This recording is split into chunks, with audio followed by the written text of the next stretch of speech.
Կոմենտացիան ուզում էի մի փոքր տարվա վերջում կարճ ամփոփում անեինք տնտեսական առումով այս տարի մենք ինչ փոփոխություններ ունեցանք 2025 թվականին, ինչ փոխվեց տնտեսության մեջ։ Տնտեսության մեջ որ ասեմ ինչ-որ բան է փոխվել, չէ, ընդհանուր բևեռացումն ավելի խորացել։ Էս է խնդիրը, բյուջեն աճում է, հնան աճում է, չէ, բայց թոշակները չեն աճում։ Այս կարևորագույն խնդիրը է դա, այսինքն այն աղմուկը, աղաղակը, իրանց գովաբանելու այդ ամբողջ բաները կրկեսային միջոցառումները, որ դնում ենք մի կողմ, չէ, տեսնում եք որ թոշակառուն այդ 660,000 հոգին ոնց աղքատ ապրում են, հացի փողի նոցած կարոտ, հենց էլի մնում են կարոտ։ Իսկ այդ բենզինի ներկրում, հացատիկի ներկրում, դրանց փոխարեն կարող են նրանք փիղ ներկրել։ Մի 10 օր ընդհանուր դրա մասին խոսային։ Մի 10 օրից կարող է ընդհանուր կոկորդիլոսներ ներկրել։ Էլի ժամանցը խոսային։ Բայց իրենք ասում են մենք բենզին ներկրեցինք եւ բենզինը այս պահին վաճառվում է 420 դրամով, եթե չեմ սխալվում։ Այդ բենզինի վաճառքը դա մեկ անգամվա օպերացիա է։ Այդ օպերացիան ինքը քաղաքական աստառ ունի, նա որպես տնտեսական ընդհանրենք թեմատիկա ուսումնասիրելը ժամանակի զուտ կորուստ է։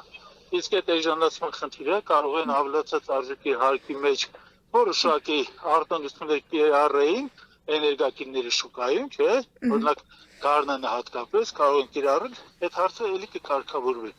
Դա ոչ մի բան է։ Դա ասած կեղծ օրակարգն է, որ մեզ հարում են կեղծ հիմար օրակարգների մեջ, որովհետեւ մենք ինչ-որ բաներ անենք, հակադարձներ կատարենք։ Այսինքն 2025 թվականին վերջն ենք արդեն հասել, մենք տնտեսական աճ ունեցանք ի վերջո։ Իրանք ասում են տնտեսական աճը 8% է, հիմա ես էլ ասում եմ 8 չի, այլ 27% է։ Ինչի համար եմ ասում, որովհետև եթե սուտ են խոսում, լավ ընդհանուր երկանիշ թիվ ասենք։ Հետո այդ վիճակական ազգային ծառայության ամբողջ թվական շտեմարանները կեղտիկ։ Բայց ինչի հիման վրա են իրենք այդ հաշվարկները իրականացնում, եթե ամբողջ թղթերը բոլորը կարող են տեսնել եւ իրենք հաշվել եւ Դուք այդ թղթերը չեք տեսնի, որովհետև մեթոդաբանության փոփոխություն է լինում։ Մեթոդաբանության նոր փոփոխություն է կատարել, ընդհանրենք նայեք աղքատության հաշվարկի, չէ՞, այդ հաշվարկի մեթոդիկան փոխել են, դրանով նախորդ թվականների հետ համադրելու հնարավորություն այլևս չկա։ Հասկացաք դա ինչ է կատարում։ Այդ ընդհանրենք հնարավոր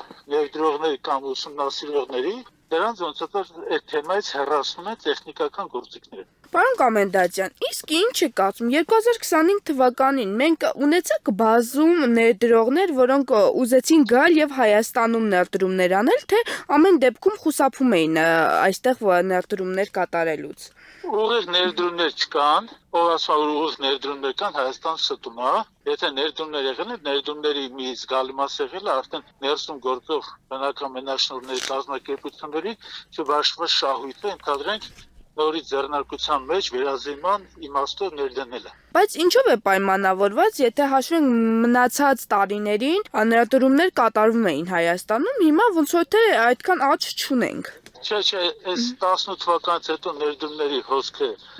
սպառվել է, պարզապես գոյություն չունի, մանավանդ արտասահմանյան ուղիղ ներդրումներ չկան, ու բանը, որ խոսում է, որ ներդրումները կան, ներդրում միջավայրը բարելավել է, այդ մարդիկ ստում են, դրանց խորհուրդ կտանք ընդհանրապես հեծի ամբողջ պատմությունը,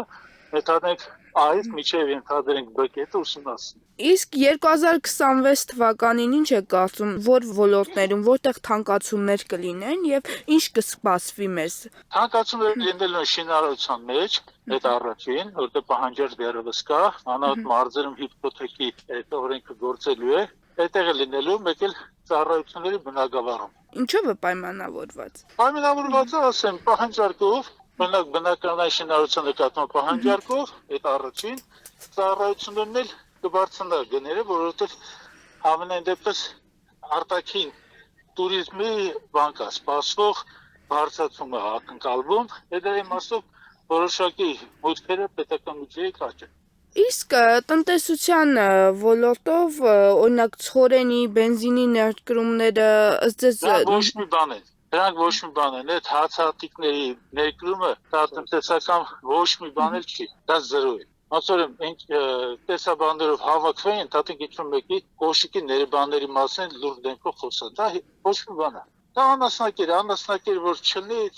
պրոբլեմ չկա։ Մսի ընդհանրենք արտադրությունը խթանելու դա միտում չունի, դա ընդհանուր քաղաքական ենթատեքստով գործարքներ է։ Դուք նշում եք, որ անասնակեր է, բայց մարդիկ ասում են, իշխանության ներկայացուցիչները ասում են, դուք դրանից պատասված հաց եք կերել արդեն իսկ։ Դե գլուխը պատին է տալիս։ Ինքը որ անասնակեր է ուտում ու հերոսացույցի մոտ ինչ որ խոսում է, գլուխը պատին է տալիս։ Որ ասում է, ես էլ եմ կերել, դուք էլ եք կերել, չէ, բան էլի, անպատկառություն էլի։